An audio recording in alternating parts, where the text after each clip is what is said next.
What's going on, everybody? Mike McIntyre here from All Things Sports, back with another video from the brand new Champions League collection from Adidas. Let's get into it.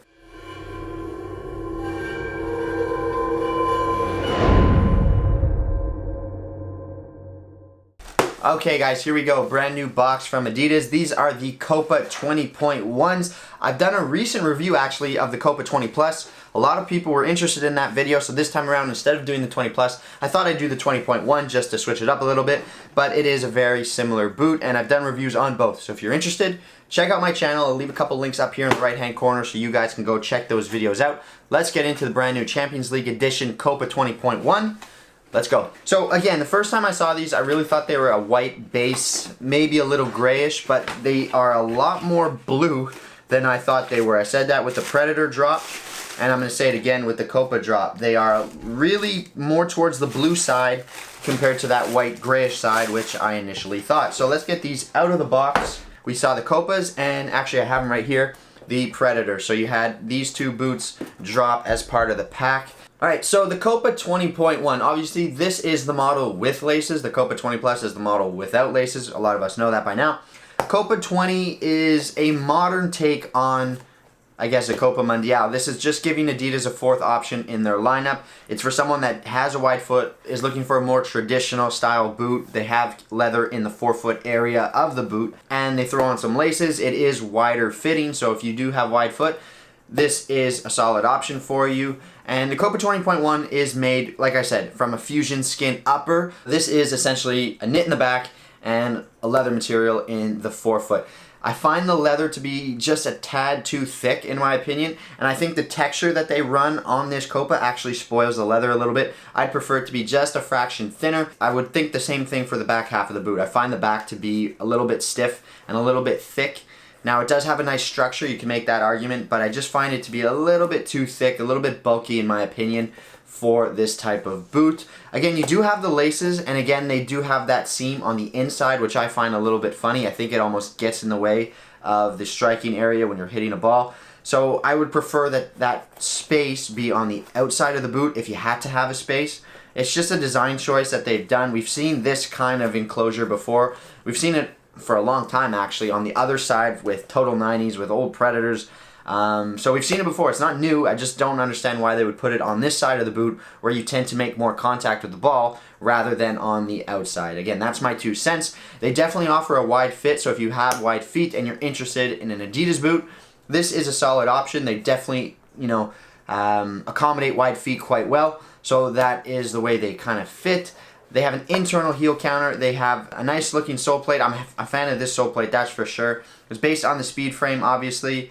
They call it the EXO frame this time around, but you do have more conical studs. One-piece sole plate, studs in the traditional Adidas locations, and I have absolutely no problem with the stud pattern. Huge fan of the stud pattern.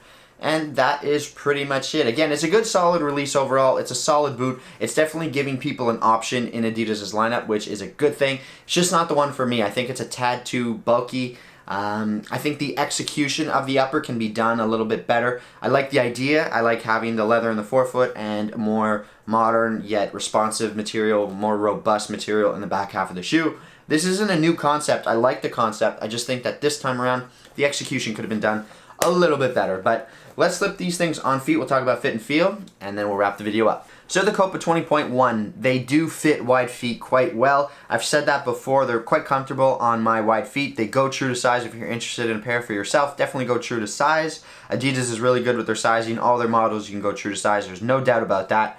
I just find it to be a tad too bulky. They do create a nice padded heel liner, but it almost creates this gap between your ankle, the opening of the boot, and the outer material of the boot. It might be hard to see on the camera, but there is a slight space between my foot and that outer shell of the shoe. And if you see that around the collar area, I would just prefer it to wrap my foot a little bit more snugly. I think that's just the way I like my boots to fit. So because of the nature of the upper, because there is a bit more bulk to it, you do have this slight gap around the enclosure.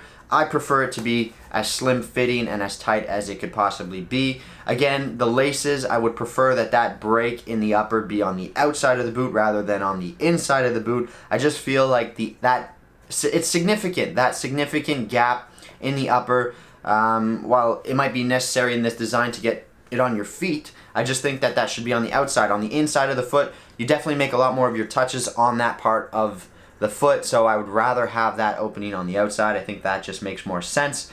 But other than that, they feel comfortable, very padded. There's a lot of material there, so it's not like it's this modern, streamlined, thin boot. Just be aware of that if you're interested in one for yourself. But on the other hand, it's very padded, it's very comfortable, and it does have a little bit more of a traditional feel than some of the other boots out there on the market. That's pretty much it for the on-feet portion of the video. Let me know what you guys think. We'll send it back to the desk, and we'll wrap this video up. Okay guys, there you go. That is the Copa 20.1 in the brand new Champions League Edition colorway. That's pretty much it. Mike McIntyre, all things sports. Let me know what you guys think. That's pretty much it. That's my review on the Copa 20.1. If you found the video informative and you enjoyed it, please smash that like button. Leave a comment down below. I always get an answer out to you. And other than that, guys, smash the subscribe button. We have to get this channel bigger. I have some more boot reviews coming, so please hit that subscribe button. And other than that, I'll catch you next video. Mike McIntyre, all things sports. I'm signing off for now. Catch you in the next one. Take care. Peace.